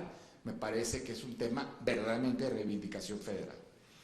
Luego, pues se cambiaron las coordenadas, que ya lo decían tanto Sofía como Arturo. En lugar de decir que el Código Civil del Distrito Federal entonces era constitucional, la Corte da un giro de 180 grados brutal en este amparo que citaba Arturo y en nosotros más, para decir que más bien es inconstitucional, inconvencional, los modelos de códigos que establecen al matrimonio como exclusivamente heterosexual. Y ahí cambió toda la jurisprudencia y todo el trabajo, porque además permitió que la Corte empleara los estándares más claros de los temas de igualdad. Es decir, no se trata de empezar a descalificar a las entidades federativas porque sí, o por moda, o por lo que fuera, sino porque la Corte fue encontrando la aplicación de los estándares más altos del escrutinio estricto en el tema de las categorías sospechosas, pero también en los modelos de desigualdad estructural, la forma de poder entonces sí generar sentencias y jurisprudencia ya muy clara y firme de la necesidad de que en todo el país esté el matrimonio igualitario. Y eso me parece muy interesante, porque incluso la Corte dijo, nosotros, hablando del tema de la interpretación y de las sentencias, lo que decía Arturo de cómo entender hombre o mujer como dos personas, la Corte dijo, bueno, esto lo podríamos entender por interpretación conforme, pero con leyes que estigmatizan y que han mandado a las personas a la infrarrepresentación, pues no es de ninguna manera constitucional. Entonces ahí fue un camino que en sentido federal, pues sí, digamos, sujetó, ¿no? O pretendió sujetar a las entidades federativas, no diría yo al modelo federal, sino al modelo constitucional convencional que nos da el sentido de unidad, ¿no? Eso es muy importante, o sea, porque a veces en el tema de las fuentes nosotros decimos, bueno, es que el modelo federal nos controla. No, el modelo federal no nos controla. El modelo federal es un engranaje de competencias en las que las entidades federativas se pusieron de acuerdo y se dieron competencias. Lo que sí nos controla o nos une, yo prefiero hablar del pacto de unidad, es lo que el artículo 133 denomina como ley suprema de la Unión. Y esa es la Constitución y los tratados internacionales. Y eso es lo que interpreta después la Suprema Corte. Y esto pues ha ido provocando, digamos, ciertas aproximaciones. Voy a hablar rapidísimo de ellas, ¿no? Ciertas aproximaciones para poder entender en dónde estamos parados. Tenemos ahora 5 modelos de matrimonio igualitario, gracias al avance de la Corte, pero también ante las reticencias de las entidades federativas. Bueno, podemos hablar de 5 modelos de matrimonio igualitario. El primero son las entidades federativas que antes o después de la jurisprudencia de la Suprema Corte han hecho adecuaciones a los códigos y ya está, ¿no? Ciudad de México, Morelos, Michoacán, Nayarit, Campeche, Colima, Coahuila, Hidalgo, San Luis Potosí, y acabamos de tener Oaxaca. Campeche y Colima, la Corte, digamos, fue muy clara a través de sentencias, y las legislaturas hicieron lo propio. Incluso Colima fue muy interesante porque creó una especie de institución similar al matrimonio que fue declarada inconstitucional. 10 entidades, se dice ahora, es que la mayoría de las entidades reconocen el matrimonio igualitario, son 18, no, son 10, las demás están en los otros modelos. El segundo modelo es digamos, los demás modelos son los que Arturo dice la anormalidad, ¿no? De que el legislador ordinario no es compatible con este modelo constitucional convencional. El siguiente modelo son las entidades que han tenido que ajustar, y está muy paradójico porque son las que han hecho reformas para negar el matrimonio igualitario y luego se combaten porque la Comisión Nacional de Derechos Humanos, y aquí habríamos que hablar de la Comisión Nacional de Derechos Humanos, y darle un 10 a la Comisión de Derechos Humanos, fue rastreando y presentando acciones de inconstitucionalidad. Entonces salió el tiro al revés, ¿no? Porque entonces ya con los efectos generales, pues esas entidades, aunque no hayan hecho la adecuación de los códigos, pues han llegado a tener que acatar la jurisprudencia de la Corte ya en sentencias firmes de declaratorias generales por acción de inconstitucionalidad. Nuevo León, Jalisco, Puebla, Aguascalientes y Chiapas. 5 entidades. El tercer modelo es un tercer modelo interesante que no se ha reparado mucho, pero es en el caso en donde los ejecutivos dicen, bueno, aquí me parece que no vamos a avanzar mucho en el tema de los congresos, pero vamos a empezar a hacer matrimonio igualitario y se hacen instrucciones al registro civil para que case a las parejas. El caso de Chihuahua y el caso de Baja California, 2 entidades. Oaxaca lo tuvo por recomendaciones de la Comisión Estatal de Derechos Humanos hasta hace muy poco, porque ya Oaxaca reformó. Sería el tercer modelo. El cuarto modelo es, digamos, el del código, caso extraño de Quintana Roo, ¿no? Que no habla del sexo de los contrayentes, y entonces la gente se empezó a casar, las parejas del mismo sexo en Quintana Roo, porque simplemente pues el código no hacía unas distinciones y se siguió la ruta y Quintana Roo empezó a casar personas del mismo sexo. Y el quinto, pues es la mitad de los estados de la República, o sea, 14 con menos, donde hay que llevar los amparos por la jurisprudencia de la Corte. Ahí ya se pueden casar las personas, pero esos estados, pues hay que decirlo con voz clara y audible, están desatendiendo la jurisprudencia. Esos estados de la República han sido muy reticentes y me parece que han tenido procesos también de discusión fatales en términos de derechos humanos. Sonora, Baja California Sur, Tamaulipas, Sinaloa, Durango, Zacatecas, Guanajuato, Guerrero, Veracruz, Tabasco, Yucatán, Querétaro, Estado de México y Tlaxcala. Pasmoso. Baja California Sur, Sinaloa, Zacatecas, Yucatán han sido de vergüenza, porque además ha habido discusiones reiteradas y no hay, digamos, una mínima idea de un modelo de avance de derechos humanos, porque siguen hablando de las mismas cosas que se hablaban en España, que se habló en Argentina, que se habló aquí al principio, que es decir, que el matrimonio igualitario atenta contra el matrimonio heterosexual. ¿Quién sabe por qué? En fin,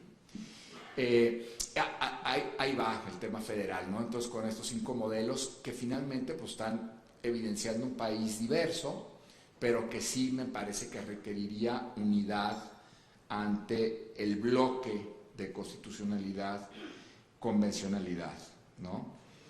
¿Qué conclusiones tendré yo? Bueno, pues la primera, que ante esta diversidad de modelos sigue prevaleciendo la intervención pues de la Corte, que tenemos al Poder Judicial de la Federación gracias al amparo, y que hemos tenido también como actor a la Comisión Nacional de Derechos Humanos, que en el tema ha hecho un muy buen papel, como dije, y que quizá después tendríamos a lo mejor una reflexión interesante de cómo la Comisión Nacional de Derechos Humanos ha adquirido un gran valor como actora en las acciones de inconstitucionalidad, superando, no sé si con este gerundio digo una cosa muy atrevida, pero habría que pensarla al tema de las recomendaciones, ¿eh?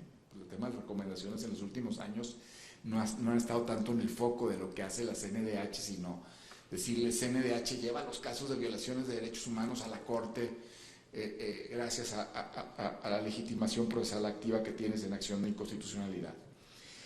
Luego, lo otro, digamos, yo no veo el problema tanto en los códigos o el Código Nacional, sino en las constituciones locales. Yo sí pienso que las legislaturas tendrían que ajustarse al modelo constitucional convencional que nos dio la Corte, desde luego.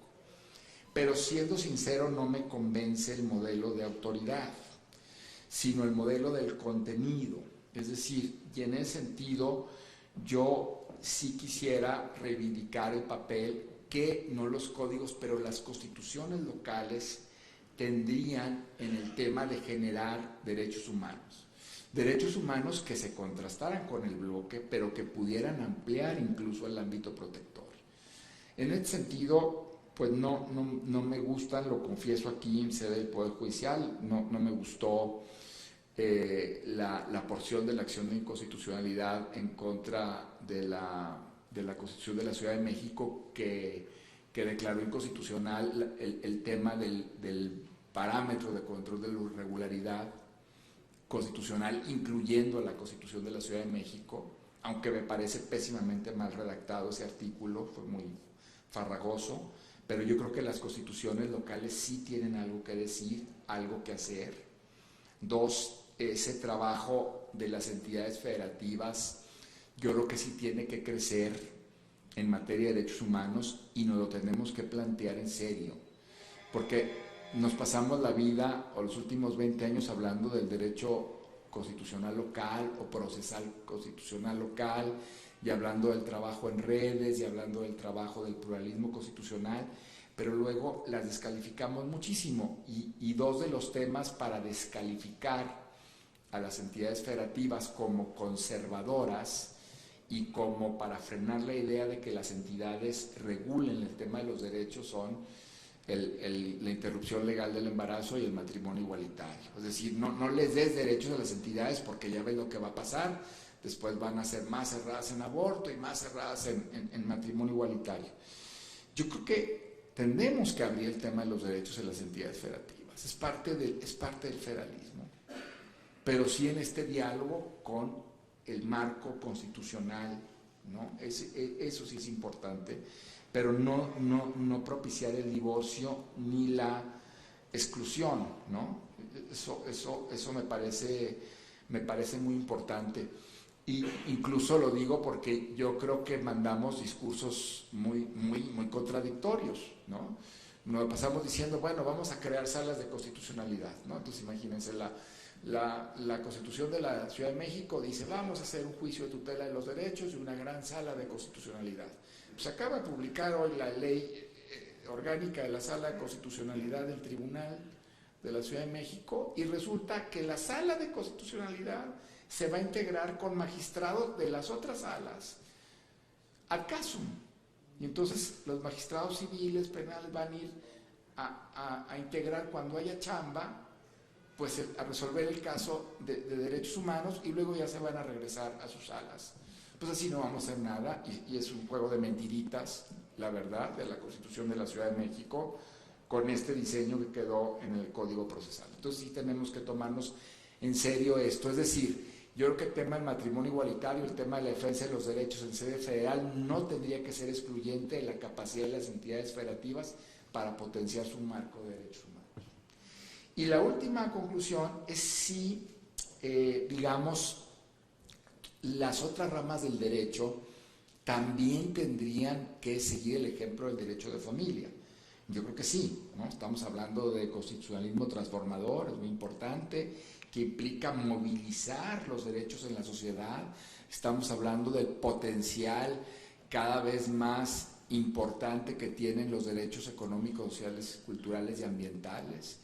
Y en ese sentido, yo creo que la constitucionalización del derecho, como ha sido del derecho de familia, como ha sido del derecho penal a partir de la reforma de 2008 en el sistema penal acusatorio, tendría que a lo mejor empezar a pensarse para otras ramas del derecho. Hablo de las ramas del derecho regulatorio, ¿no? De la propiedad intelectual, de los derechos de autor, el derecho ambiental, que el derecho ambiental mexicano, si me permite, yo pienso que ha sido un derecho un tanto más administrativo que desde derechos humanos. Entonces yo creo que ese ejemplo del derecho de familia habría que potenciarlo para constitucionalizar, así voy a decir yo, el derecho en México. Esa sería mi reflexión. Muchas gracias.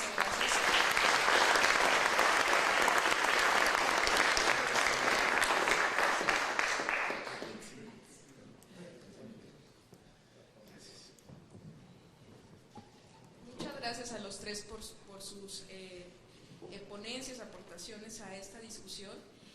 También, abusando del rol de moderadora, quisiera hacer una pregunta que me queda después de sus charlas. Entonces, ¿qué queda para lo local? Si estamos diciendo que el derecho de familia se rige por los derechos humanos y que los derechos humanos son superiores a cualquier normatividad, entonces, ¿qué es lo que sí podría regularse a nivel local? ¿Queda algo? O más bien ya tendríamos que empezar a pensar en otras formas de regulación, pues, de nuestras relaciones entre personas y regulación dentro de la familia. Hago 3 preguntas, si nos da más tiempo, pues abrimos otra ronda de preguntas. En el caso de leyes discriminatorias, ¿cuál es la mejor forma de reparar la discriminación? ¿Cuáles serían los problemas de la declaración de inconstitucionalidad o de la interpretación conforme? Excelente pregunta. ¿Por qué no pueden regularse las uniones entre personas del mismo sexo mediante otras figuras que protejan los mismos derechos como las uniones civiles? Y si se podría o debería limitar formas de expresión como las manifestaciones del Frente Nacional por la Familia por ser discriminatorias o incitar al odio. Bueno, esta está dirigida a Sofía, así que hizo ahí la mención. La mención es que si puede regularse las uniones entre personas del mismo sexo a través de otras figuras. Y para Arturo Bárcena, establecer que la jurisprudencia de la Suprema Corte es vinculante para los legisladores violaría el principio de separación de poderes, violaría el sistema federal. Esa sería la... Digamos, con estas preguntas arrancamos esta ronda. No sé, ¿empiezas, Arturo? Ok. Bueno, son varias cosas. ¿Cuál es el mejor remedio? Bueno, yo medio lo mencioné en mi intervención. O sea, esto está bastante estudiado en el derecho comparado, que es la idea de que cuando se declara inconstitucional una ley, suele haber 2 remedios dependiendo de los sistemas, o puede haber una combinación de ambos, como ocurre en México. Al declarar inconstitucional una ley, se puede desaplicar para el caso concreto, como ocurre aquí en amparo indirecto y con una intensidad mayor en amparo indirecto, porque es para todos los casos futuros, incluso la inaplicación. Pero también se puede expulsar del ordenamiento la norma, como ocurre en acciones de inconstitucionalidad. Esos son los remedios de la inconstitucionalidad. ¿Qué es lo que pasa? Bueno, el problema es que cuando se hacen argumentos de discriminación, normalmente estos argumentos adoptan la forma de exclusiones implícitas o explícitas. O sea, la persona se duele de que se le está excluyendo de una institución, pongamos el matrimonio.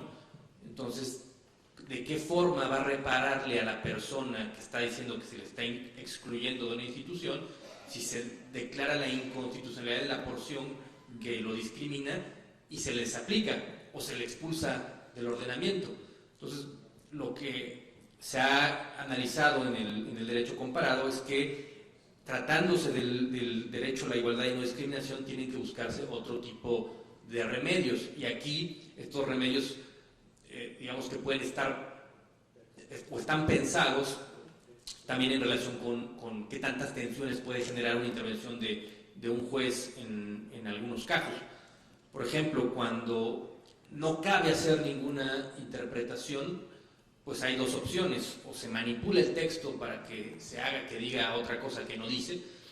Esto podría decir, bueno, ¿y los jueces pueden hacer eso? Bueno, los jueces constitucionales lo suelen hacer en todas partes del mundo. Las sentencias manipulativas son algo que, digamos, está aceptado como algo normal en la jurisdicción constitucional. No todos los jueces ordinarios, pero sí los jueces constitucionales.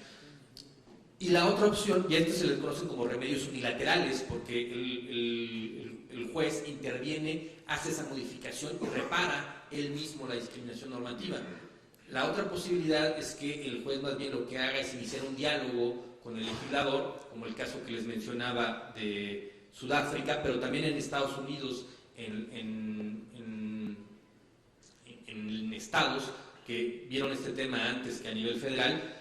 Algunos tribunales superiores de justicia de entidades federativas en Estados Unidos optaron por este tipo de remedios bilaterales, en donde dicen esto es inconstitucional, legislador, tienes tanto tiempo para reparar la vulneración. Entonces yo diría que hay estos dos remedios, el remedio que se ha utilizado en México, y a mí me parece que ha estado bien que así sea, porque imagínense el diálogo que hubiera pasado con las legislaturas estatales que han sido renuentes a modificar esto, sobre todo si esto nos acompaña con reformas legislativas que, por ejemplo, establezcan un desacato a la autoridad que no reforme como lo ordena la Corte, ¿no? Que no lo tenemos. Entonces a mí me parece que el remedio bilateral, tal como está la ley de amparo, pues no sería muy efectivo, y celebro que la Corte haya hecho un remedio unilateral como el que comento. Bueno, rápidamente de los otros dos temas, de por qué no se puede regular con otras figuras. Bueno, la Corte ha dicho que considerar que incluso que aunque tuvieran los mismos derechos, otra figura con otro nombre sería algo parecido a lo que existió en Estados Unidos, esta famosa doctrina de separados pero iguales. Y ha dicho que esto también resulta discriminatorio porque no hay razones para que las personas no puedan contraer matrimonio tal como otras personas de diferente sexo. Y aquí destaco el valor expresivo del matrimonio. El matrimonio también es una institución que tiene un valor expresivo. Las personas quieren expresar su compromiso con su pareja frente a la sociedad, y eso tiene un valor, y si se da otra figura, pues ese valor no se está reconociendo y no se le está dando esa posibilidad. Pero diría que es un tema también zanjado por la Corte, porque como no, al legislador de Colima se le ocurrió esta brillante idea de ponerle otro nombre y decir que las parejas homosexuales tenían acceso a esa figura, y la Corte ya dijo que ese tipo de regulaciones son inconstitucionales. Y finalmente, si la jurisprudencia obligara al legislador, vulneraría la separación de poderes, pues yo diría que no. Depende de cómo se diseñe el sistema constitucional en un estado. Si, repito, la última palabra, como ocurre en muchos estados que tienen tribunales constitucionales o cortes supremas con función de justicia constitucional, si la última palabra la tienen esos tribunales, es lógico que los legisladores atiendan lo que dice el tribunal. De hecho, es una práctica cotidiana en muchos estados constitucionales que el legislador adecue su legislación a lo que haya dicho el Tribunal Constitucional. Digamos, es una buena práctica. Que podría haber otro sistema, sí, evidentemente podría haber otro sistema, pero en un sistema en el que la última palabra la tiene un Tribunal Supremo, una Corte Constitucional, a mí me parece que esto no viola la división de poderes. Bueno, yo aquí lo dejaría.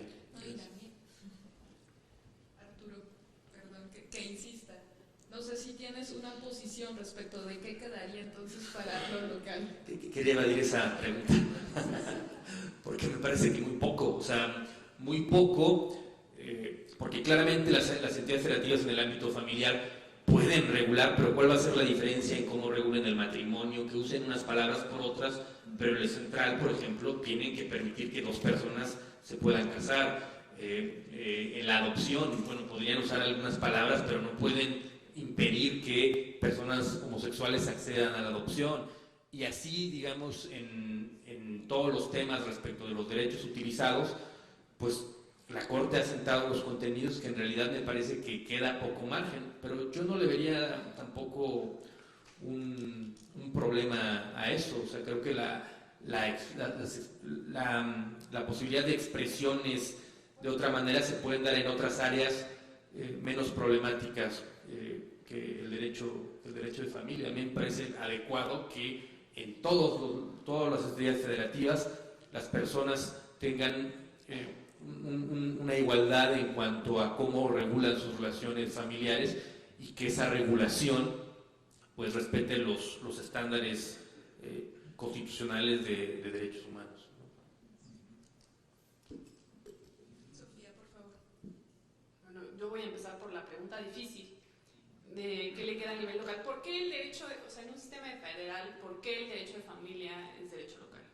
¿Por qué? Porque entendemos que las relaciones familiares, como algo, como lo discutimos en la mañana, la discusión sobre qué tan privado, qué tan... pueden variar, ¿no? Entonces la idea es que las personas que son más cercanas a la realidad social de cada comunidad sean ellas las que establezcan las reglas del juego, ¿no? Entonces la idea es México como país plural y diverso, va a ver a la familia de distintas formas y por lo tanto deben ser las legislaturas locales que están más cerca de la gente de su comunidad la que debe de establecer las reglas. Ahora tenemos la pregunta sobre, bueno, es que parece que los derechos humanos pues como que limitan esa legislación. Sí la limitan, claro que la limitan, pero eso parte, como dijo el doctor, pues de la unión constitucional en respeto a los derechos humanos. ¿Eso deja nada? Yo creo que no. O sea, la interpretación de los derechos humanos no es tan clara. En caso de matrimonio es clara porque ya lo dijo la Corte, ¿no? En caso de adopción es clara porque ya lo dijo la Corte. Bueno, ni siquiera, pero es la idea, ¿no? Y pero o sea, los derechos humanos no son de todo o nada, ¿no? Hay mucho ámbito para negociar, para debatir, lo que, por ejemplo, temas de multiparentalidad. No sé, ¿qué tal que a Oaxaca se le ocurre regular la multiparentalidad, llegar a la Corte y la Corte va a ver qué hace con ese problemón? Entonces, yo creo que sí hay, como dijo el doctor, que me pareció muy interesante esta idea de reivindicar los derechos humanos a nivel local. O sea, esta idea de que la interpretación de los derechos humanos, sí, la Corte es el intérprete último, ¿no? Va a poner como los límites como más duros, pero no significa que las legislaturas locales, a nivel de su constitución local o a nivel de su legislación local, puedan interpretar esos derechos también. Resulta que la Corte, como dijimos en la mañana, no resuelve todo, no le llegan todos los casos. Son los jueces familiares locales, como dijeron en la mañana, los que de verdad se presentan, a los que les llegan los problemas de verdad, los complicados, los duros, los que tienen que lidiar con la gente. Bueno, no lidiar, los que tienen que lidiar con los problemas y atender y respetar los derechos de las personas, garantizar los derechos de las personas. Entonces yo creo que sí hay mucho margen, porque muy pocas cosas llegan a la Corte, y aunque hay límites duros, sí hay como espacio para trabajar, especialmente reivindicando la idea de que también las legislaturas locales y las constituciones locales tienen que decir en relación con los derechos humanos. Y por otro lado, la pregunta que me aventaron sobre el Frente Nacional por la Familia, me la aventaron porque yo estudié un poco, les digo que me causó mucho interés el tema de la reforma, porque como dice el doctor, me pareció muy buena la manera de verlo. Sí, es como el Freud del derecho constitucional mexicano, el matrimonio igualitario. Todo sale por ahí, todos los problemas los puedes analizar por ahí. Y entonces, la pregunta es si deberíamos o no delimitar lo que hace o no hace el Frente Nacional por la Familia, por tener un discurso que en principio discrimina a las personas homosexuales, en parte también a las mujeres desde algunas perspectivas, si deberíamos o no limitarle su discurso. Yo creo que no.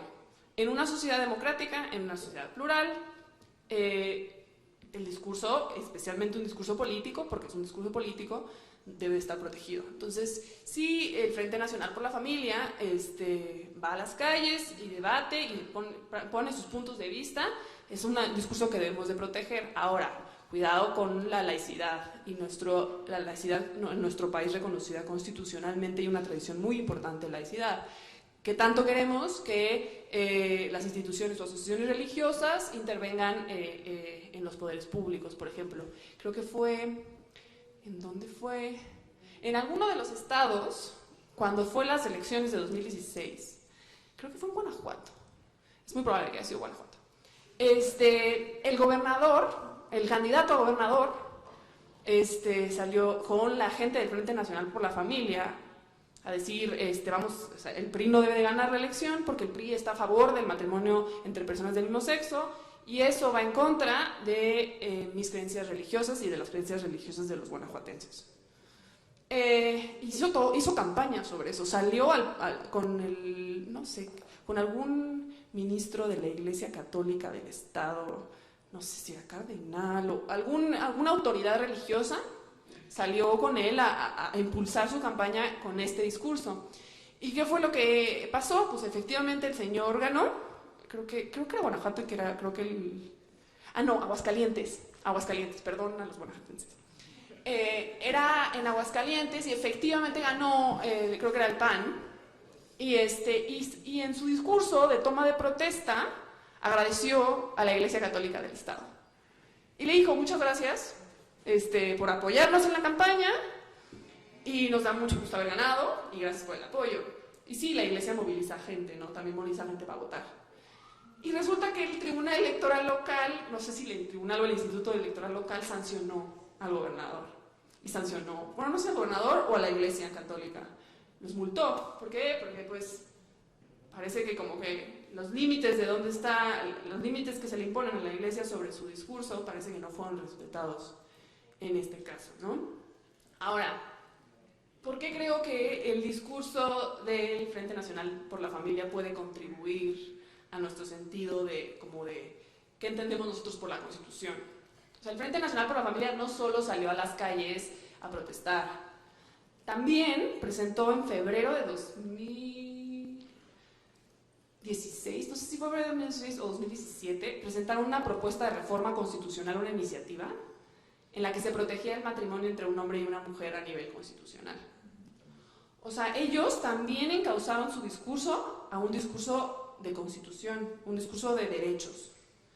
¿Y por qué creo eso que puede ser valioso? Porque ¿qué significa? Que todos estamos discutiendo alrededor de la Constitución. Y eso es algo bueno para mí. ¿Por qué? Porque significa que la Constitución es importante para nuestras vidas. Y si discutimos lo que está en ellas, sentimos que nos aplica, que sus normas son importantes, no nada más son una hoja de papel que se cambia cada 15 segundos en México. Entonces yo siento que para el sentido de qué entendemos por el derecho constitucional puede ser bueno, y además resulta que la Corte, si bien establece como estos golpes de qué es y qué no es, la confrontación entre grupos sociales que tienen diferentes posturas cambia el discurso sobre derechos, ¿no? Entonces, mientras que por un principio la discusión era sobre matrimonio, pues después la discusión se cambió a adopción. Y por ejemplo, en Estados Unidos empezó la discusión sobre objeción de conciencia, que ahora estamos empezando a tener también nosotros, ¿no? La sede donde vas a hacer tu discusión va a cambiar dependiendo de lo que diga la Corte, pero la Corte nunca va a poder callar a nadie, ni la Corte ni la Constitución, y no debería de hacerlo. Entonces solo van a causar el diálogo entre estas fuerzas sociales que tienen maneras diferentes de ver la vida, y está bien que tengan maneras diferentes de ver la vida. Entonces yo por eso creo que no debería de limitarse, aunque no me guste, el discurso de grupos como el Frente Nacional por la Familia y otros. Y eso sería todo, creo. Sí, voy a contestar dos que ver con esta pregunta de qué quedaría para lo local. Pues es muy interesante porque antes de todas maneras no estaba nada para lo local, es decir, lo local era una reproducción en 32 modelos del modelo que concebíamos socialmente como la familia, ¿no? Entonces en realidad no había mucha iniciativa, por eso también el estupor de la PGR en 2010 a decir, me estás desmoronando mis tratados, voy a ironizar, pero sí, pues ya lo voy a decir, de mis libros de pasta dura de Porrúa, el derecho de familia, ¿qué va a pasar con ellos, no? Si han repetido tanto todos estos y hemos estudiado, ¿qué va a pasar? Están desmoronando el derecho de familia. Bueno, entonces no había tanto para las entidades, la reiteración de las causales, de divorcio, de todo esto que teníamos, el modelo estereotipado para las mujeres, del cuidado, etcétera, ¿no? El patriarcado. Entonces, claro, el marco robusto constitucional convencional pues sí ha marcado líneas que parecería que está vaciado de contenido lo local, pero yo creo que no, en la medida que pueda haber expresiones o iniciativas que puedan ampliar derechos. Y pongo dos ejemplos. En la Ciudad de México y en Coahuila sigue estando el tema de la ciudad de convivencia, que me parece una manera muy interesante, que fue la forma en que empezaron a generarse las uniones entre personas del mismo sexo con fines sexuales y afectivos, evidentemente, pero que también regula relaciones afectivas que no pasan por un tema de pareja, Y entonces la sociedad de convivencia, bueno, pues puede haber dos adultos que hagan el contrato de sociedad de convivencia y que no tenga que ver con los fines que persigue el matrimonio. Y eso es una realidad también que sigue estando acá y está en Coahuila, y me parece que entonces el margen sí está y sí queda algo para las entidades, especialmente en la ampliación de cosas que tendríamos que ver. Y en el tema de la expresión de grupos como el Frente por la Familia, sí, yo estoy de acuerdo con Sofía, yo privilegiaría la libertad de expresión. El otro día acá en un foro justamente con el ministro Saldívar, él decía que para él el tema del discurso de odio o la posición del discurso de odio tenía, digamos, dos, lo dijo muy bien, espero de alguna manera repetir, no lo diría tan claro también como él desde luego, pero decía, bueno, está la corriente más norteamericana que privilegia la libertad de expresión, ¿no? que da un cauce mucho más amplio, y está la corriente más europea que limita. Él dijo en la Corte, nosotros nos hemos preocupado más en el terreno, digamos, europeo de limitar más la libertad de expresión ante grupos desaventajados y ante expresiones que puedan ser excluyentes de las personas y discriminar. Yo me parece que en la convivencia social y en la democracia, yo creo que todas las voces valen. Sí, no hay exclusión de los grupos en la igualdad de oportunidades, desde luego que eso me parece claramente discriminatorio. Sin embargo, pienso que también el discurso de odio tendría matices y tendría clasificaciones dependiendo de a quién va dirigido, porque en todo el ámbito, digamos, de lo sexoafectivo y de identitario no es lo mismo decir, por ejemplo, yo no estoy de acuerdo con que las parejas del mismo sexo adopten, y traer la pancarta, que decir yo no estoy de acuerdo que tu persona trans existas, porque ahí el tema es la identidad. Entonces, claro, yo creo que sí, en el discurso de los contrarios de estas marchas hay matices, ¿no? Es decir, que no estás de acuerdo que las parejas del mismo sexo adopten hijos y tendrás unas razones que dar, ya está superado por la Corte, tal, no me parece discurso de odio, pero decir yo no estoy de acuerdo con que la identidad, la manera de ser, como adquieres tu forma de ser más íntima, tu psique, tu espiritualidad, tu corporeidad sea así. O sea, yo no estoy de acuerdo con que existas tú, porque yo lo que pienso es que tendrías que existir de esta forma y no de esta otra, como identificas. Pues sí, a mí me parece discurso de odio de alguna manera inadmisible. Entonces sí me parece que tendríamos que distinguir los alcances. No todo está en el común denominador, ¿no? de los temas, digamos, entre personas trans, matrimonio igualitario, adopción, sino que hay que distinguir en dónde nos estaríamos moviendo. El tema de la identidad personal, ir en contra de la identidad, sí me parece que puede estar ahí en el tema del discurso. Gracias. Nos da tiempo para una segunda ronda y, bueno, otra vez aprovecho para traer una discusión. Bueno, se ha hablado aquí que los derechos humanos, sobre todo de fuente internacional, han modificado, ¿no?, las relaciones familiares. Y lo decía muy bien el doctor Caballero, en el sentido que la Suprema Corte no se ha limitado simplemente a declarar inconstitucionales ciertas instituciones o regulaciones, sino que ha ido más allá, ¿no?, ya sea con sentencias manipulativas, pero también con sentencias que son más casi construcciones de instituciones a la luz de los derechos humanos. Pero aquí me permito plantear una hipótesis simplemente. ¿No sería también que esta como actividad, o no sé cómo llamarla, sobreactividad de la Suprema Corte ha permitido que el legislador se quede como inactivo, o que no haya visto esta presión desde las fuentes internacionales de modificar la regulación? Pues ¿por qué? Porque al final los jueces, la Suprema Corte, pero también los jueces locales con los que hemos platicado, están haciendo un esfuerzo muy importante en resolver estos temas en clave de derechos humanos, y entonces vaya, hay como esta como vía, ¿no?, para resolver esta tensión entre la regulación que tenemos del siglo antepasado y la presión de los derechos humanos de fuente internacional. Esa sería por mi parte.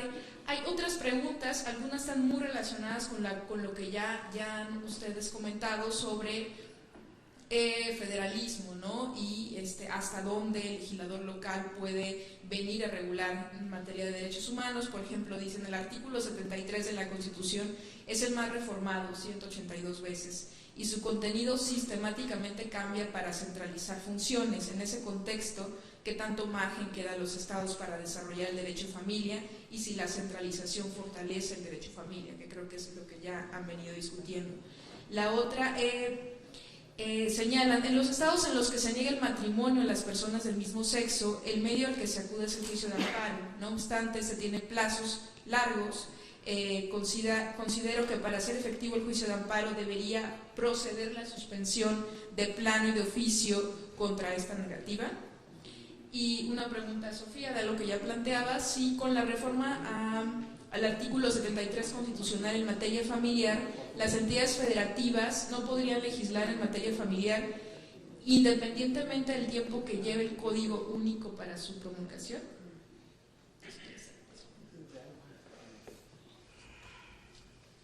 Empezamos con Arturo otra vez. Bueno, lo de la sobreinterpretación y si eso ha sido como una causa de que no actúe en la legislatura, yo no creo, francamente, o sea, tengo la intuición de que no. Me parece que más bien hay una reticencia de ciertas entidades federativas por la cultura política que hay en ellas para rehusarse a legislar ciertas cosas que la Corte ha dicho que son discriminatorias. A mí me parece que no es eso. Básicamente con la idea de que, bueno, pues esos son los valores de esos lugares y por tanto ellos no van a mover, digamos, nada para modificar eso. Entonces a mí no lo veo tanto como algo que creo que me parezca a mí que haya hecho que no legislar. Lo de centralizar el derecho de familia, sí, yo creo que ahí el problema es lo que hemos dicho, ¿no? Porque nos parece que lo del matrimonio es un problema, entonces centralicémoslo, pero es que también puede ser un problema la adopción, también puede ser un problema los alimentos, también puede ser un problema el divorcio. Entonces, si esa es la estrategia, me parece que pues terminaríamos centralizando todo, respecto de lo cual sigue habiendo legislación que vulnera derechos fundamentales. A mí no creo que esa sea la vía. Y lo del amparo, bueno, esa es una pregunta interesante. Entiendo que algunos tribunales han hecho eso, de que han, como una medida como una suspensión de oficio, han desaplicado los artículos al existir jurisprudencia y han ordenado que se casen las personas desde la suspensión, ¿no? Como una especie de justicia de tutela anticipada, ¿no? Partiendo de la base de que hay jurisprudencia. A mí me parece bien, pues es algo que está decidido y que no tiene ninguna discusión, pues para qué nos vamos a la definitiva, ¿no? Pero entiendo que también es algo pues que no está extendido entre los jueces de amparo, ¿no? Y ahí terminaría. En cuanto al tema, a la primera pregunta, la de Ana María, parece que tiene que ver con lo que discutí un poquito sobre cómo pasan los cambios, ¿no? Y qué es lo que no cambia y qué cambia. No sé si tiene que ver con la materia, o sea, como dijo el doctor Bárcena, con que es familia y hay una resistencia social a los cambios, no solo al matrimonio, sino también en otras cosas. Está como arraigo a los códigos, puede tener que ver con características más sociológicas de las comunidades y por qué no queremos cambiar nuestros códigos familiares. Entonces, eso es una hipótesis. La otra hipótesis es esta idea como del sistema de precedentes y de la manera en la que funciona la Corte, ¿sí? Cómo transmite la información, qué entendemos que es como decía el doctor también Caballero, qué entendemos que dice la Constitución, lo que dice el texto o lo que dice la Corte que dice la Constitución. Si los legisladores entendieran que lo que dice la Constitución es también lo que dice la Corte que dice la Constitución, pues entonces no tendríamos que reformarla para que modificáramos los códigos. pero parece que no es el caso. Entonces, yo creo que ¿por qué no solo el derecho internacional de los derechos humanos, el derecho constitucional y este bloque de constitucional no ha permeado o tal vez sí lo ha hecho? O sea, habría que revisar a fondo las sentencias de los jueces locales, porque está fácil revisar los códigos que no han cambiado o han cambiado muy poco. Habría que revisar entonces las sentencias. Yo quiero ver las sentencias de ustedes, o sea, de los jueces locales, de cómo están aplicando el derecho, si es verdad o no que no están aplicando las convenciones, si no están aplicando la jurisprudencia, si no están aplicando directamente la Constitución. Eso es algo que yo no sé ahora. Mi intuición es que no tanto, pero habría que ver. Y en cuanto al tema del Código Único, les platico un poquito más sobre qué dijo la Corte la semana pasada.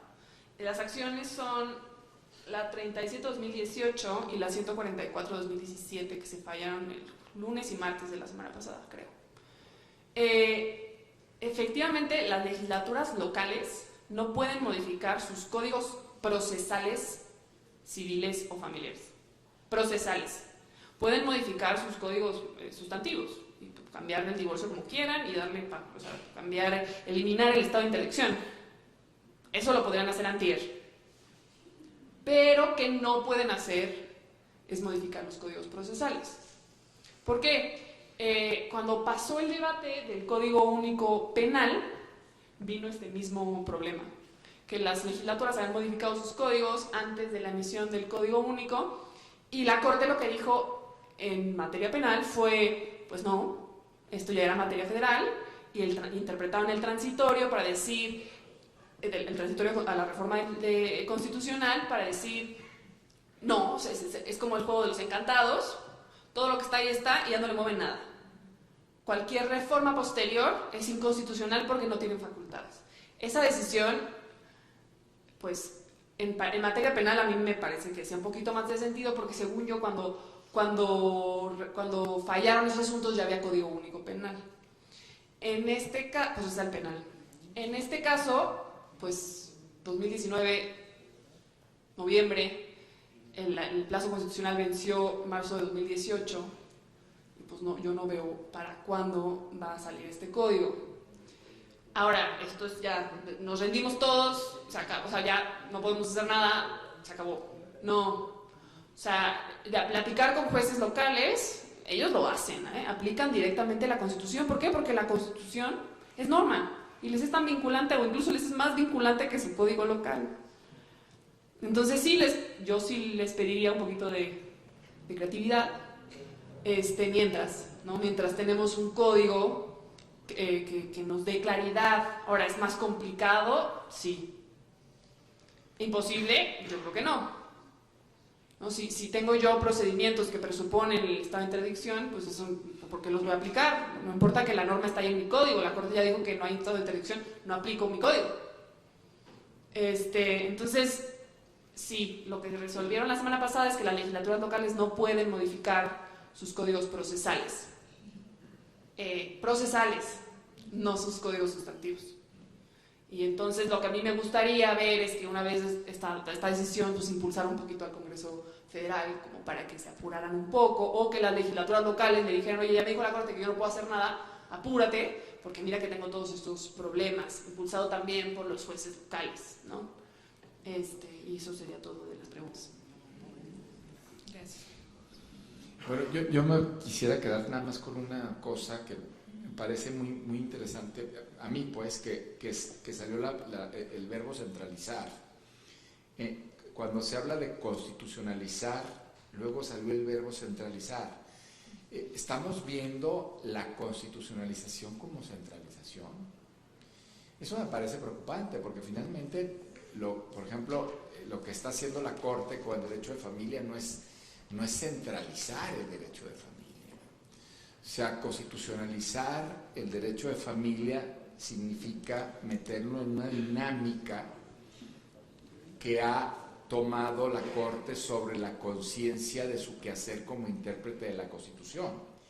¿Y qué es la Constitución? Pues una serie de normas, principios, abiertas, transformadoras, de contenidos de mínimos en derechos humanos que se pueden ampliar, dinámica, que también debe estar sometida a interpretación, evaluación a través de una interpretación de lo constitucional convencional. Eso dice el artículo 1, párrafo 2, que debe estar sometida a los principios de interdependencia, indivisibilidad, universalidad de los derechos, progresividad de los derechos. Ese dice el artículo 1, párrafo 3. Entonces yo creo que más bien tendríamos que entender cuál es nuestra idea abierta, cláusulas abiertas de la Constitución. O sea, la Constitución tiene que ser un marco de principios transformadores, no un vértice piramidal centralizador, porque ahí me parece que volvemos también un poco al tema de lo que el inconsciente jurídico, o sea, tenemos. La Constitución vuelve a ser un vértice piramidal, ordenador, regulador, amarrado, de bordes duros, es decir, en esta cosa de la pirámide kelseniana de infinito en el 133, o es un ordenamiento potencializador de derechos. Yo me parece que la Suprema Corte y las batallas que se están librando en México van por esta segunda vía. Yo espero que vayan por esta segunda vía, ¿no? Y en ese sentido no se trataría de centralizar, se trata de constitucionalizar, teniendo como telón de fondo lo que la Constitución está implicando, en términos de transformación de la realidad y de cláusulas abiertas y de principios y de mínimos, vuelvo a repetir, ¿no? Eso. Muchas gracias, fantástico. Gracias, con esto cerramos los trabajos de este primer día del quinto Congreso Internacional de Derecho Constitucional. El día de mañana pues vamos a tener a nuestros invitados internacionales con su visión comparada, ¿no? Una conferencia magistral también al finalizar 3 mesas de derecho comparado. Y finalmente, por la tarde-noche, la presentación del libro que en el Centro de Estudios Constitucionales nos hemos dado a la tarea de realizar precisamente sobre ese tema de la constitucionalización del derecho de familia, que recoge esta visión comparada y que también tiene un capítulo sobre México y lo que ha estado haciendo la Suprema Corte y lo que se entiende desde nuestra perspectiva por constitucionalización del derecho de familia. Pues bueno, muchas gracias por acompañarnos el día de hoy, los esperamos mañana.